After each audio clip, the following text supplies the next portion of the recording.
Hey everybody, just wanted to take a few seconds of your time before the podcast starts. Just wanted to let you know about a passion project of mine for the last 3 years called Hustle Focused Energy. It's a powdered drink mix intended to help you focus and accomplish your goals. Super excited to bring this to market. Go check it out, hustletheday.com. And thank you so much for listening.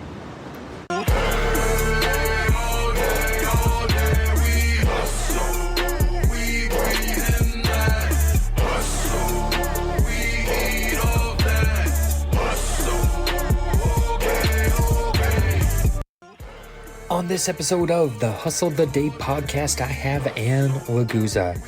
Anne runs the Works Consulting, which provides human resources, leadership development, and performance coaching solutions that go above and beyond. She's a fantastic human being, and I'm super honored to have her on the podcast today. Go ahead and take a listen, and let's jump into it. What's up, everybody? Welcome to the Hustle the Day podcast. Super excited, very honored to have my friend Anne Laguzza here today. And this has been a long time coming. I'm excited, I'm nervous, all the above. Why don't you jump in here, tell us a little bit about yourself.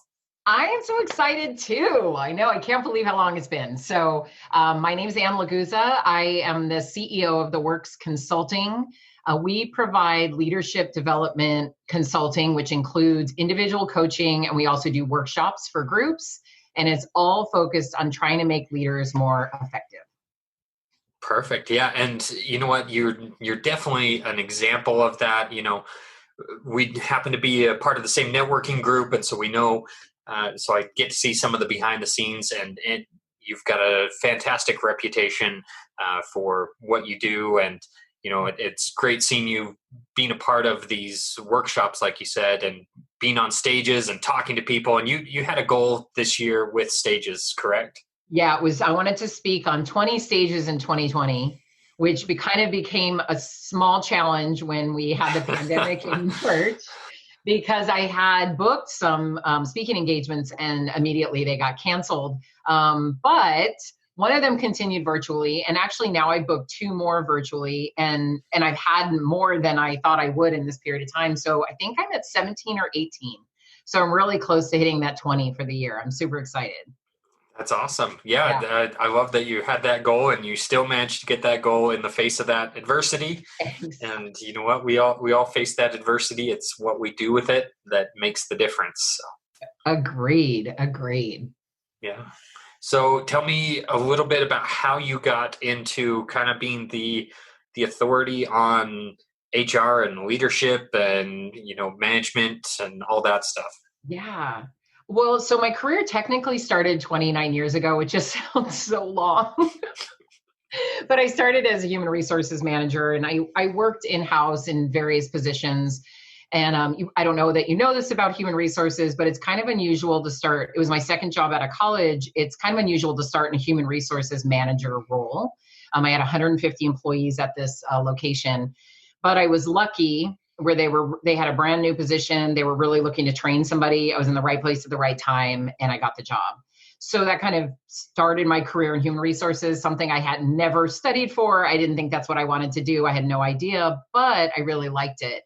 As time sort of progressed, what I found is in California, where I'm located, there's a lot of employment laws, and those are, you know, things you have to deal with. But what I'm really passionate about, or what I found that I was so passionate about, is helping leaders be better at doing their jobs, because they often feel so either stifled by laws or stifled by the rules of the company, and almost aren't free thinking for themselves on how they want to treat people. And a lot of them have great ideas and just aren't implementing them. So that sort of became my passion. I started my company, though. This was kind of interesting. I went to work for an entertainment startup, and they grew rapidly, but it was during the time where everybody was growing and then quickly downsizing. And we were laying off about half of our staff, but I wasn't included in the layoff. But I had a great relationship with my CEO. And so I just went to him one day and I said, hey, do you mind laying me off with all these people? Because I want to start my own business. And he said, okay, but we got to work some things out. He's like, we need your help on a few things. But he was amazing. I mean, he definitely set me up for success. I mean, I only worked at that company for 8 months, but they gave me a very generous severance package. So, one of my favorite things that they did is I'm cleaning out my office, and he comes by and he's like, why don't you just take all this equipment with you? Because you need stuff, right? And I'm like, yeah. And he's like, because we don't need it anymore. So he's like giving me my printer and, my computer and just giving me all the stuff to go. And it was really funny. It was just like one of those moments where I went, how many times am I going to get this opportunity in my life? I have, enough financial backing to get this started. I have the ability to be able to do it. I got to run with it. And I've been wanting to do it for a long time. So that was 19 years ago. So I was 10 years kind of in-house and then went out on my own after that. Wow. That is a crazy story. That is, that is awesome. Who says like, oh yeah, just go ahead and take company property. Like no big deal. I know. They were really good to me. I mean, I've actually went back to him recently and thanked him again because that was a huge moment. I mean, that could have gone so many different ways, right? He could have not made it. He could have not given me a generous severance package. He could have, made it really rough on me, but he really was amazing at that time. It was so great. Yeah. And you know what? Props to you for recognizing the opportunity and asking for the opportunity, because a lot of people, they don't either ask for the opportunity or they see a situation like that and they're like, oh, I'm glad I have my safety net and I have a job. Great. Let's hold on tighter to this rather than, I should probably ask him to fire me. Yeah. Exactly. It is a little strange. You're right. I don't think my dad felt very secure about any of those decisions, but it is what it is. Yeah, but hey, you were prepared for it, you know what? And you know what? I think you've got a good head on your shoulders, and it worked. It's obviously worked out pretty well for you, even in the midst of everything going on. So, yeah, it definitely has. Well, that's great. So, what was it like starting out for you? Were you able to get clients very quickly, or was it more of a, hey, I really need to figure out how to prospect these clients? Yeah, it definitely was not easy. Like a lot of people I know have gone out on consulting sort of almost knew they were going out before. So almost started building relationships with people they could lean on. I didn't really have that situation, but I will tell you what, I had some great people when I started my business. And this is why I'm a huge fan of paying it forward to people who start their businesses. It actually drives me. But I had done some work, a few jobs before with this. They were like a temporary staffing company. It was a husband and wife team. And I can't remember all those details, but I do know I reached out to them and told them I was starting my own business. So they took me to lunch at a restaurant, by the way, that I thought I could never afford. And I just recently remembered that when I was at that restaurant. I was like, I remember when I didn't think I could come here. And they literally opened their client book. I'll never forget his wife doing this. She's like, goes through a client book, person by person, going, I think this person could use some, because in the beginning, I kind of focused just on human resources, right? More on the compliance side. I think they could use human resources. I think they could use it. I think they could use it. And she said, okay, I'm going to give you all their names and numbers. And she goes, if you want me to go on client appointments, I will. And she said, but whatever you need from me, and this is I still get chills when I say this today. She said, but I'm going to tell you something. She's like, as long as we, meaning her and her husband, as long as we continue to have this business, you will never need to work for somebody again. She said, because if you ever can't pay for, a meal or, you're struggling to get by, you just call me. I'm going to get you a temp job filing or doing something like that just to tie you over. And then you'll be able to, continue doing your own thing. Insane. I mean, who does that? Nobody. I am speechless. Like, yeah, who does that? That is amazing. Somebody, they definitely wanted you to succeed. Yeah, like I didn't know them that well. It was like we were friends. I've never even been to their house or anything. We just had done a lot of business together because the company I worked for, we did a lot of temporary staffing. I mean, we used their agency a lot, but I will never forget that. And I swear, sometimes I think just that belief, I never had to call them for anything. They checked on me many times. I did go through a client list. What's interesting is I didn't land any of her clients. I ended up landing other people, but I think it just gave me the confidence to do it. I think I remember talking to one and I think I might've outpriced myself, or who knows, maybe at the end of the day, it just wasn't going to be a match no matter what. But guys, just that confidence in me and not even knowing me and just That was unbelievable. Like I said, I get chills every time I tell that story. You think you got chills? I got chills on this side of the screen. I mean, that was incredible. And you Yeah. know what? It totally is the confidence thing. It is Mhm. having somebody who believes in what you're doing is just a huge confidence booster. So thank you, Anne, because I've sent you some of the Hustle product and you're out there posting about it. And I've had people reach out to me like, oh, I saw Anne's posting about this. And so thank you for paying it forward. My pleasure. That's exactly why I do that. I'm telling you, I did a story about this once on Instagram, kind of as a joke, but I have bought more like products, and many of them are from MLMs. And I mean, I could just go on and on about how much I have, because I have friends who are like, okay, I'm going to start selling oils, or I'm selling an alarm system, and I'm like, okay, I'm your first customer, like, because I just believe in supporting people. And you know that not everybody ends up feeling like entrepreneurship is really for them, which I understand. But I'm certainly not going to be the person that's not going to support. I will always support if I can in any way. I definitely will.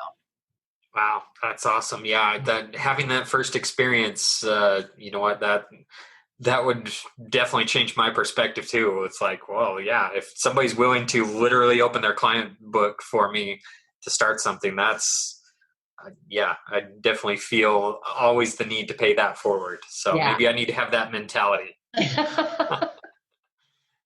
It served me Well, well so far. yeah, for sure. So it sounds like you were able to get a client list going, you know, fairly quick, which is great. But I do agree. Most of the people that I know that have been in consulting, they Mhm. have things lined up before they jump. So Yeah. I'm going to give you props also for just taking the leap, because Yeah. that's more my style of like, oh yeah, I could have a plan in place. Let's just go for it. Yeah.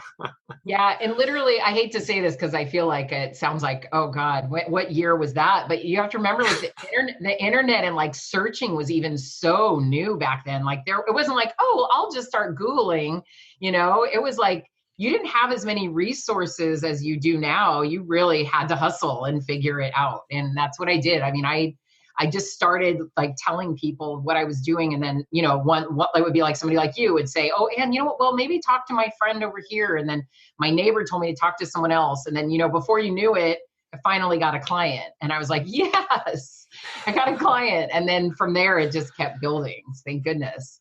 That's awesome. Yeah, it's funny to explain to, somebody younger than myself. It's hard. It's weird to think of that it was 21 years ago I started designing websites when I was 14, and it was like at the time it was didn't have YouTube. There weren't really many resources. There were books, but couldn't drive to go get a book, so it's like I did right click, view source code, and reverse engineer a website. Like it's just what you had to do back then, and it's just so I can relate to you on having to prospect just type something in. It's amazing the amount of information and how easy it is to start something nowadays. Yeah. You really have so much more access to people through all the social channels. It's insane, like what the difference is. Yeah, absolutely.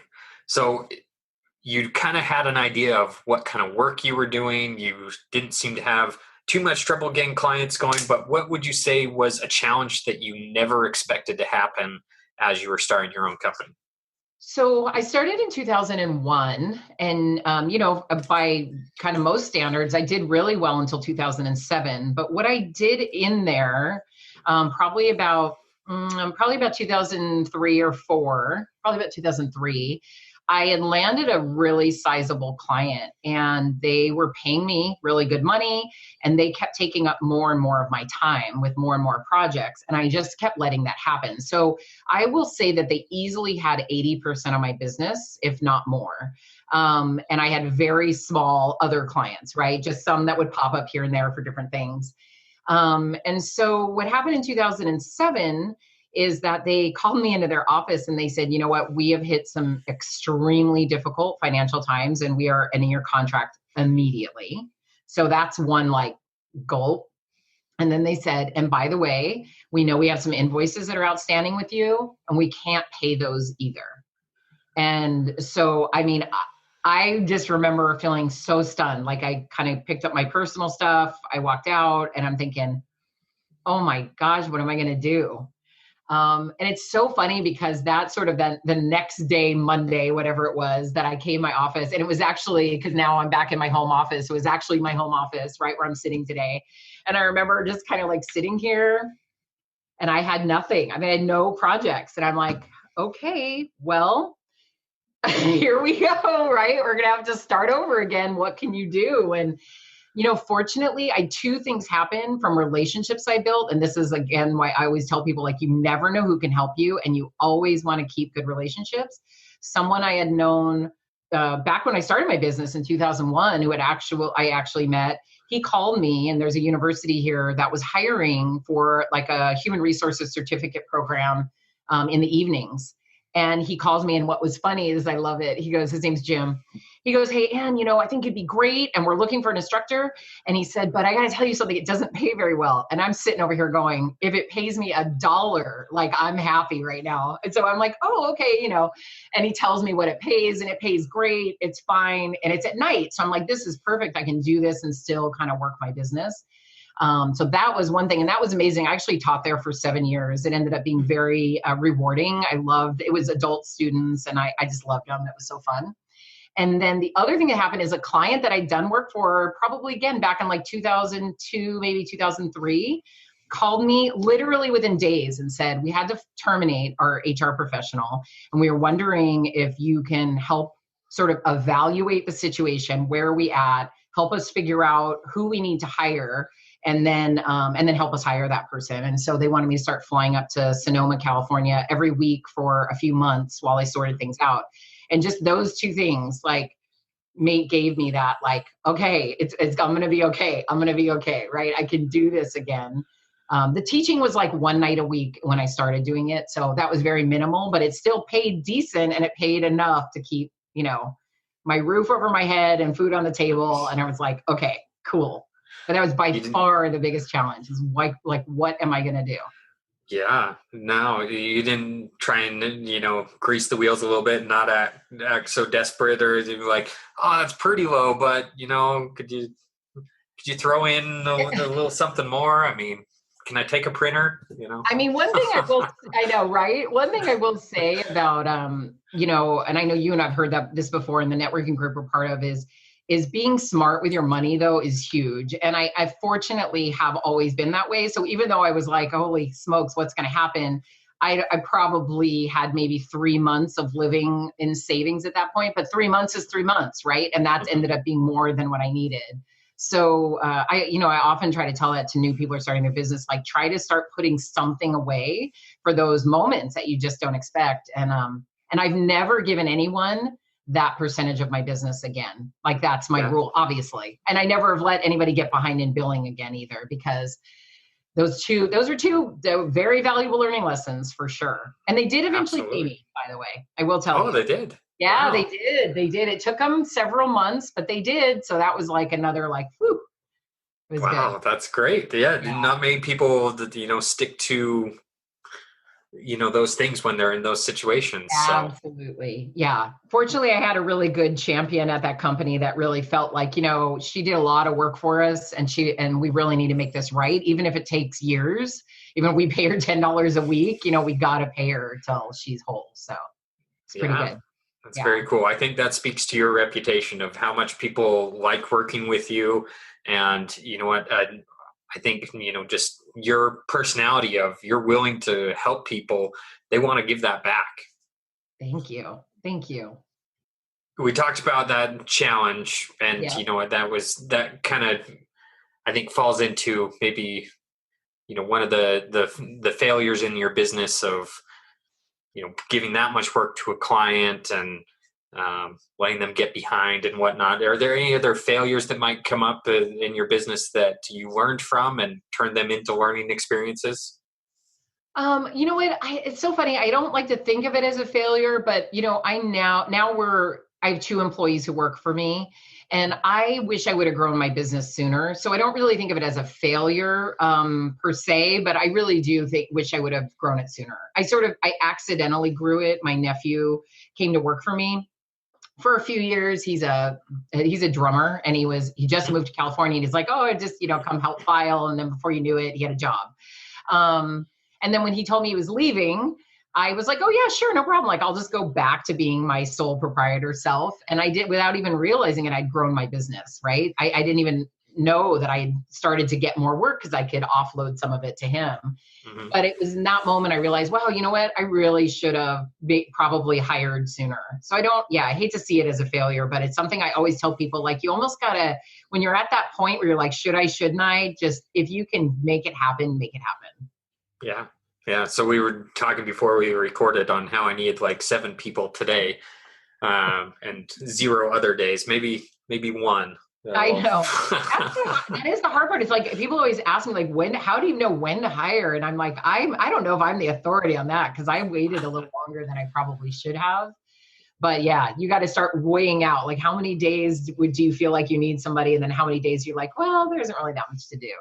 For sure. Yeah, you could definitely help with the onboarding process, though. Yeah, absolutely. And I can help you find them and onboard them and take care of them. Perfect. So would you say, you help people with their leadership? Is that something you've just naturally been talented with, or is that something you've learned over the years? Like, where did you get this experience to be able to help other leaders figure out their flaws and where they can improve upon?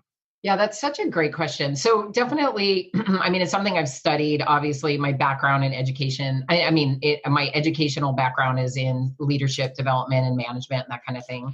But it really, that's book work, which is great and gives you lots of theories.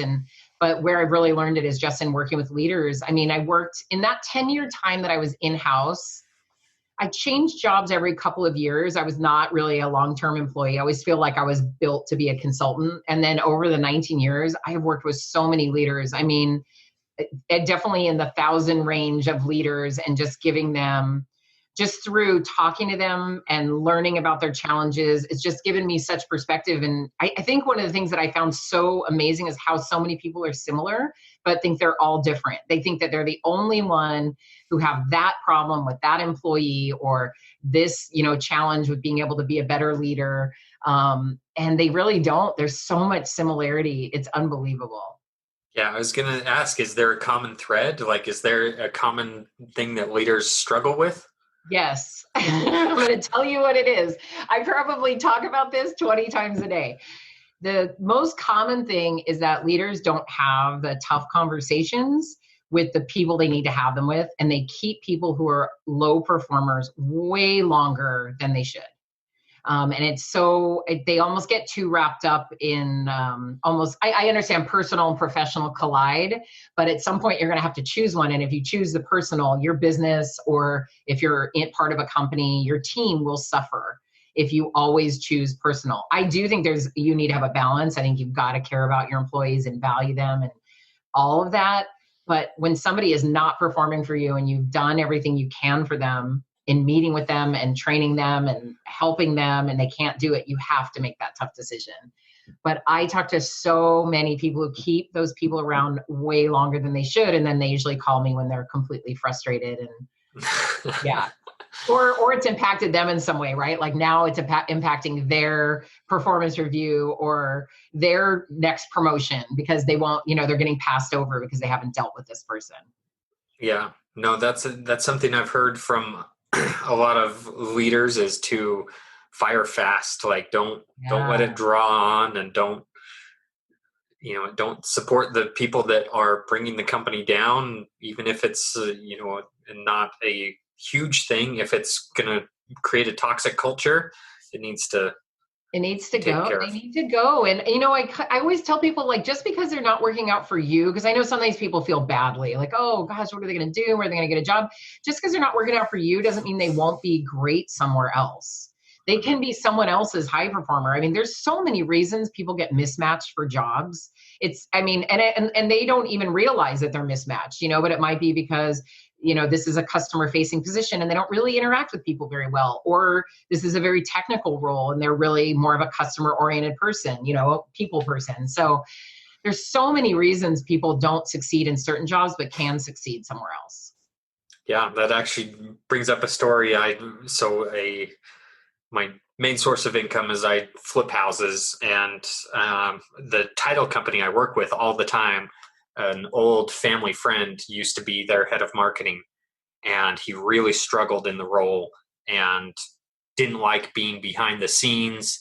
And it was to the point where it's like, okay, maybe we need to fire this guy. And, and what they instead did is basically swapped roles with people. They had somebody who was doing the more customer facing work, put him in marketing, and he thrived. And they took the person in marketing, put them in the customer facing role, and they thrived.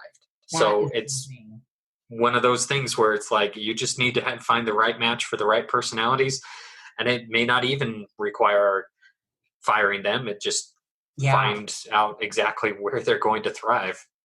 The people skills involved in management are unbelievable. And like so many people get promoted into leadership roles because they're good at the job, the task, right? They were really good at whatever the thing was. And then they get promoted. And that's kind of where my business kicks in. But there's so many people that get promoted and then they don't have any resources on what they're supposed to be doing. And they're just like, oh yeah, everybody just do your job. And it's like, well, it doesn't work like that. And there's also not always a lot of time. Like when I start talking to leaders about what they need to do, often the very first question I get is, how am I going to have time for all this? And that is a struggle, but it's like, I think you've heard me say this, but I always say, if you don't have time to lead a team, then you shouldn't be a leader. I mean, you got to step down yourself, because that means you're putting yourself not in the right role, and you're going to be affecting other people now and making their lives miserable as well. Yeah. Yep. It's a trickle down effect for sure. Yes, it really is. Yeah.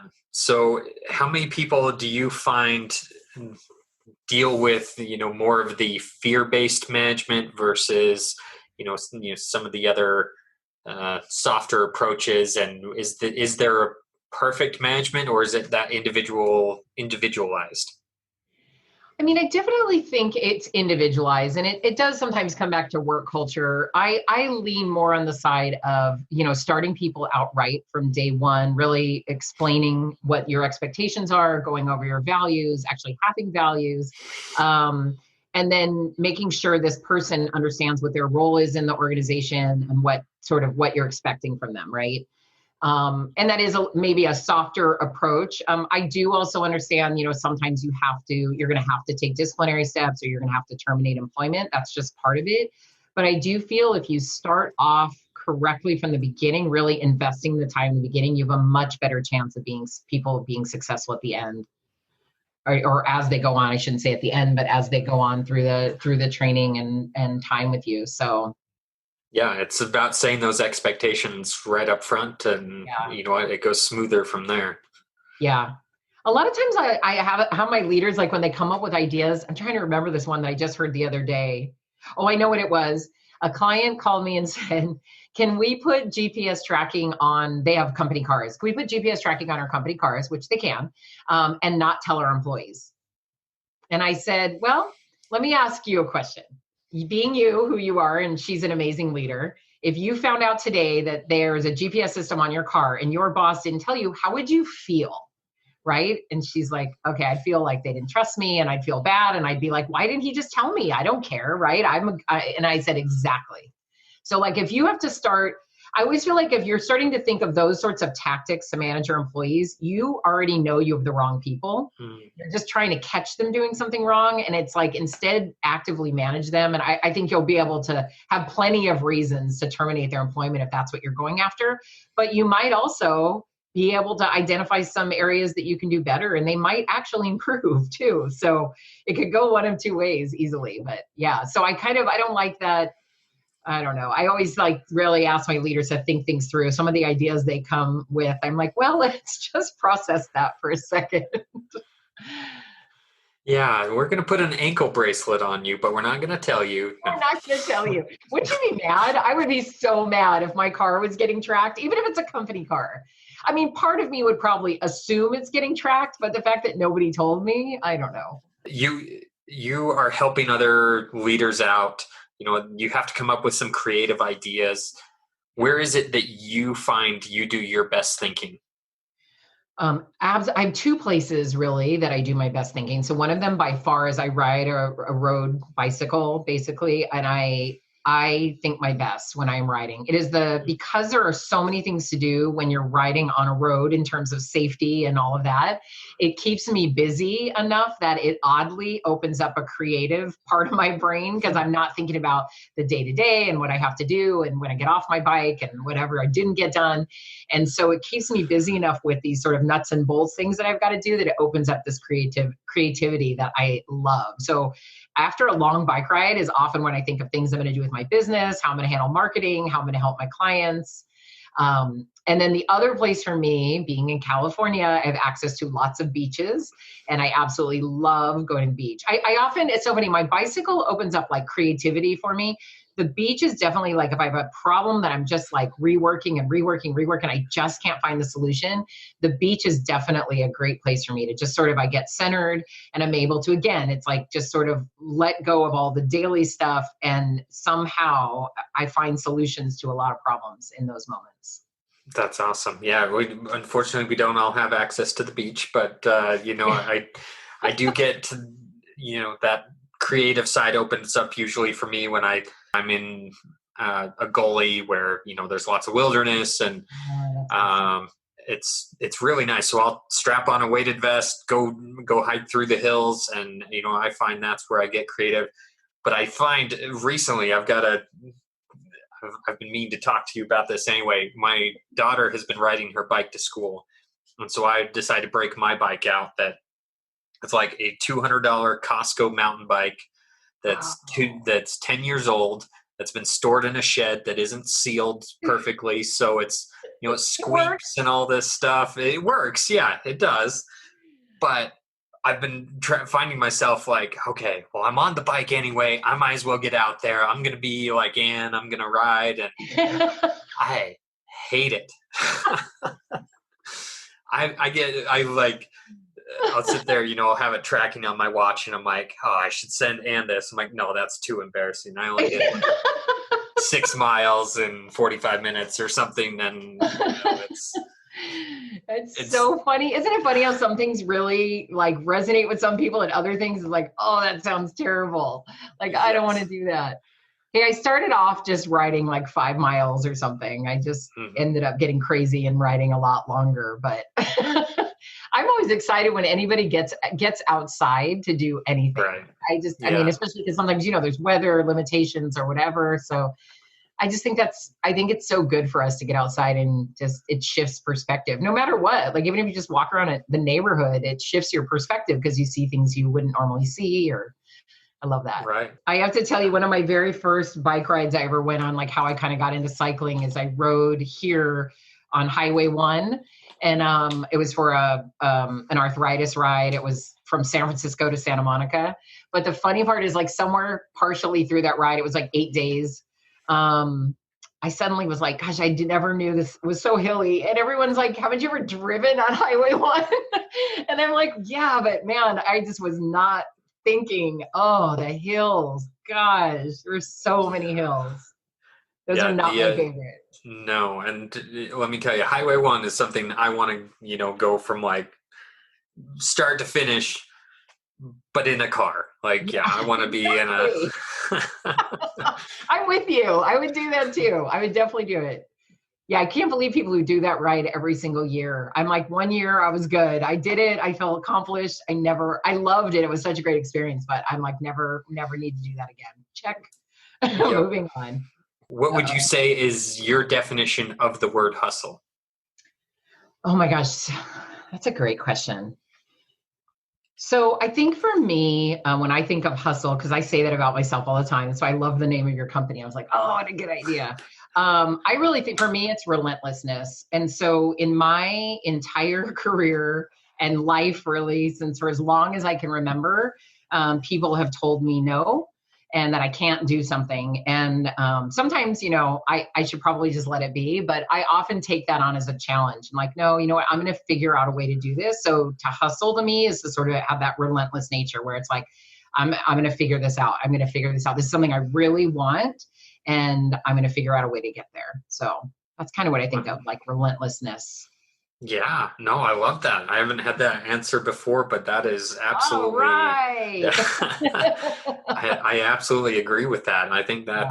that's a fantastic description of it. Then to everybody, it's a little bit different, but it's all I think of a form of, keep moving Yeah. and, not accepting that no, but, relentless now is something you hear um, fairly often brought Yeah. up in synonymous with Tim Grover, who Yes. is Michael Jordan's trainer, and having recently watched The Last Dance, where they talk about Michael Jordan's last year, and that guy is definitely relentless. So now you can say that somebody has talked about Anne Laguzza and Michael Jordan in the same sentence, and can use that. I really want to see that show. I have not seen it, but I really want to. So it's on my Yeah. list. Well, Anne, I really appreciate you taking time out of your day to talk to me.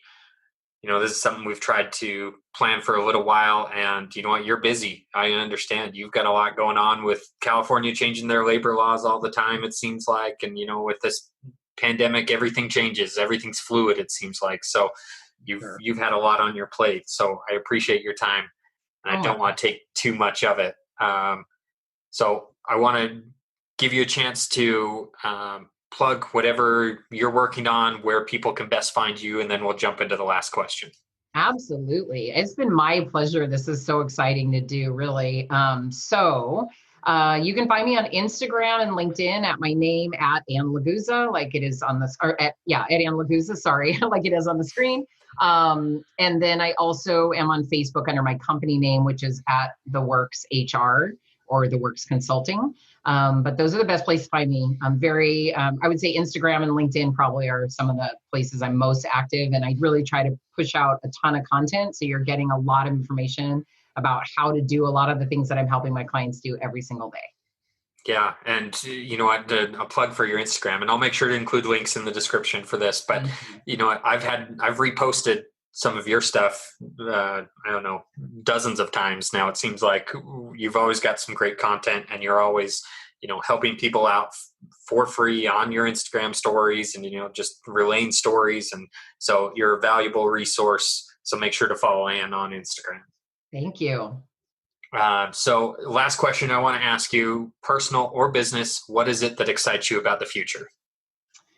Oh gosh, there's so many great things. I think I'm going to choose business, I guess, because what excites me for the future is I personally, although the pandemic's been a nightmare in many ways, it is shaking up business in a way that I haven't seen it shook, if you will, in a long time. And I think this is such a time for leaders to reinvent themselves and really evaluate their teams and where they're going. And I'm excited about that. Like I keep saying to leaders, like I feel like if they miss this opportunity, they're really missing out. Like a lot of people I talk to are always looking for like, what's the kind of the catalyst for me to do that? Well, I think this is a great moment. Things, regardless if you've been able to return to the office, you're working from home, whatever the heck you're doing, everybody was affected by this. And this is a really, really good time to reevaluate and really build the team that you want. I cannot say that enough. Well, that's awesome. Yeah, this is definitely an unprecedented time, so might as well use it to your advantage. Right. I agree. 100%. Yeah. Well, thank you again, Anne. I know I've gotten a ton of value out of this, so I know my audience has gotten value out of this. So I encourage you all to get out there and hustle the day.